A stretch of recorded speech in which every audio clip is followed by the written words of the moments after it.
Bab 1608. Menerobos fase transendensi. Awalnya Erikin berencana menggunakan buah perikingling dan mutiara abadi Tao untuk mendalami dua macam sumber energi ini. Tapi sekarang ada kultivator dari keluarga Ye, Erikin pun menemukan cara yang lebih bagus. Dari anggota keluarga Ye mencari dua kultivator yang mahir dalam sumber energi kayu dan sumber energi tanah, dengan syarat mengurangi dua pembuatan pupet. Dua orang ini pun dengan bahagia menyetujuinya. Dalam satu hari ini, mereka hidup bagaikan mati. Tidak pernah belajar cara pembuatan pupet, malah dipaksa membuat bahan-bahan kelas atas pupet, termasuk penatua ketiga, sangat menderita, lebih menderita daripada pertarungan hidup mati. Jadi saat Erikin memanggil dua orang keluar, ini seperti terbebas dari penyiksaan. Dua orang ini pun sangat bersedia dengan tulus menceritakan pemahaman mereka terhadap dua macam sumber energi ini. Ini membuat Erikin yang sudah menelan buah perikingling dan memiliki pemikiran yang sensitif, pemahaman pun menjadi lebih cepat. Ditambah sumber energi kayu dan sumber energi tanah ini adalah salah satu sumber energi yang paling mudah untuk dipahami. Hanya menggunakan satu hari, Erikin sudah mendalami dua sumber energi ini. Meskipun belum bisa dikatakan mahir, tapi sudah mendapatkan pengakuan dari pergerakan langit. 7 macam unsur sumber energi, Erikin tidak perlu melakukan apapun akan berkumpul menjadi satu, sama seperti yang dikatakan Kai Di Chai. Setelah memiliki dua kekuatan sumber energi ini, Erikin akhirnya bisa menggerakkan dua macam filamen sumber energi yang ditinggalkan oleh Master Abadi Rui, untuk memurnikan Raga Raja Qin 2 tahap terakhir. Asalkan pemurnian dua macam sumber energi ini berakhir, maka Raga Raja Qin versi sempurna yang dia latih ini akan mencapai tingkat kedua puncak. Menjadi dalam ribuan tahun ini, satu-satunya dalam keluarga Qin yang memiliki Raga Raja Qin versi sempurna tahap kedua puncak. Erikin juga sangat menanti hari itu tiba. Dan setelah mendapatkan 5 elemen sumber energi, 2 hari ke depannya, Erikin berada di dalam istana dewa yang tenang ini, mengeluarkan batu roh yang melimpah di waktu bersamaan mulai mengaktifkan formasi susunan kumpulan roh. Sudah saatnya menerobos fase distraksi puncak, mencapai fase transendensi. Di dalam istana dewa, Reiki pun berkumpul menjadi satu, bagaikan ombak laut, hampir membentuk seperti cairan. Di dalam Reiki yang melimpah ini, setiap kali Erikin bernapas, maka akan menghirup Reiki yang banyak ke dalam tubuh.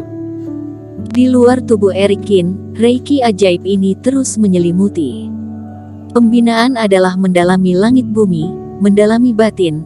Dalam dua hal ini, Erikin tidak pernah berhenti. 11 sumber energi, sudah melampaui sebagian besar dasar landasan kultivator daratan dunia dewa. Ini membuat kultivasi Erikin sudah melampaui orang pada umumnya.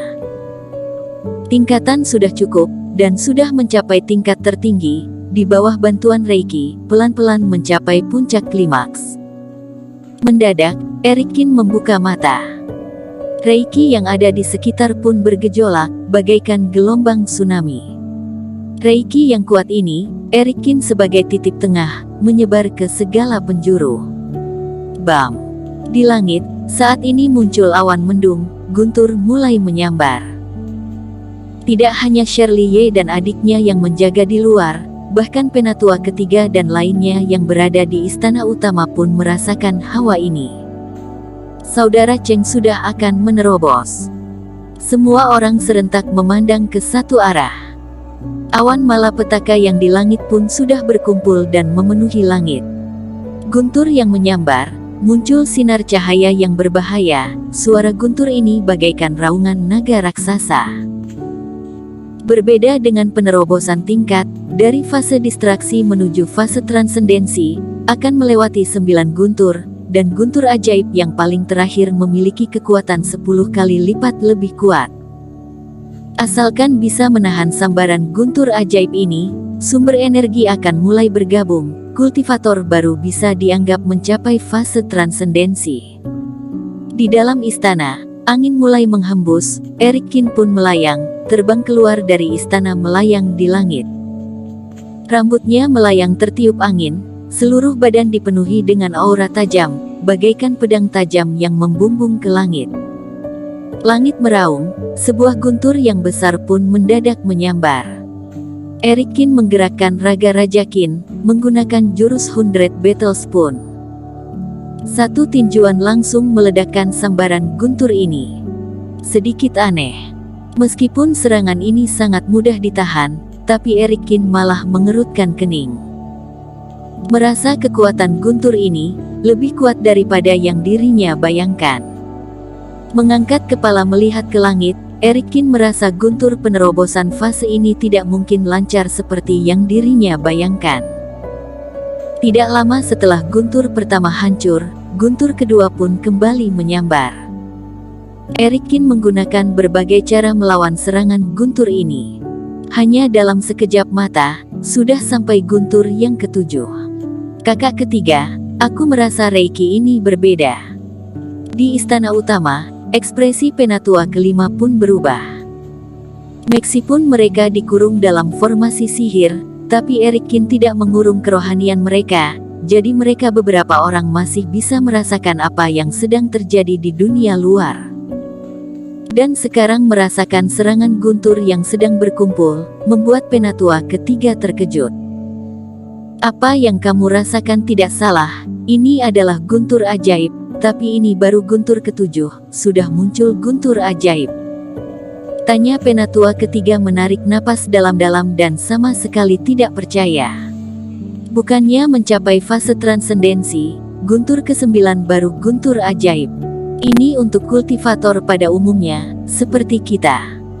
Tapi aku pernah mendengarkan ayah bercerita, jika utusan langit atau orang yang berbakat, pergerakan langit juga mengetahuinya, dan menurunkan hukuman yang lebih keras. Orang seperti ini melewati malapetaka guntur, akan lebih susah 10 kali lipat dari kita. Jika dia mati, bukannya kesempatan kita datang. Penatua kelima masih belum sempat bahagia, langsung dimarahi oleh penatua ketiga. Bodoh. Jika dia mati, mungkin saja semua benda yang ada di dalam tas penyimpanan juga akan hancur menjadi serbuk. Mungkin resep obat akan lenyap, maka keluarga Ye akan dalam masalah. Perasaan penatua ketiga saat ini sangat kacau, dia juga sangat jengkel terhadap Erikin. Tapi di saat ini hanya bisa mendoakan Erikin berhasil menerobos fase. Di kejauhan dari istana, muka Shirley Ye pun sangat pucat. Dia berada di paling dekat, langsung merasakan kekuatan guntur ajaib ini yang sangat menakutkan. Di saat dirinya menerobos fase, itu adalah serangan guntur yang paling terakhir, tidak menyangka merupakan ujian ketujuh bagi Erikin. Dua serangan berikutnya, akan seberapa menakutkan. Duar. Semua orang pun dengan panik memerhatikan, guntur ajaib ke-8 pun muncul, kekuatan meningkat 1 kali lipat.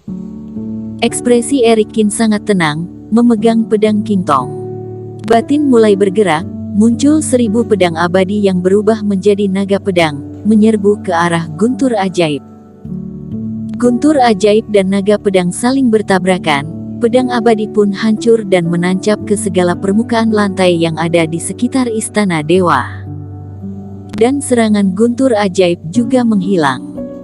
Sisa serangan guntur ajaib yang paling terakhir, kakak Erik akan berhasil menerobos fase. Leni Ye dengan erat menggenggam tangannya, jantung terus berdetak kencang. Sebelum guntur terakhir menyambar, langit bumi mendadak menjadi hening yang menakutkan. Awan malapetaka yang ada di langit, sudah tidak muncul sinar guntur. Bumi pun tidak ada terdengar suara angin. Meskipun sangat hening, tapi siapapun tidak mengetahui, pergerakan langit sedang mengumpulkan guntur yang paling terakhir. Duar. Guntur ajaib yang sebesar naga guntur mendadak muncul dan menyambar ke bawah. Tatapan Erikin pun sangat tajam, bajunya mulai ditiup angin, dan mendadak terbang. Menghadapi malapetaka guntur, kultivator mungkin akan sekuat tenaga menahan, atau dalam waktu ini terus bersiap untuk menerima. Tapi Erikin malah terbang ke udara, secara inisiatif menyerbu ke arah guntur ajaib. Shirley Ye membelalakan mata, penatua ketiga dan lainnya juga tercengang. Bersambung.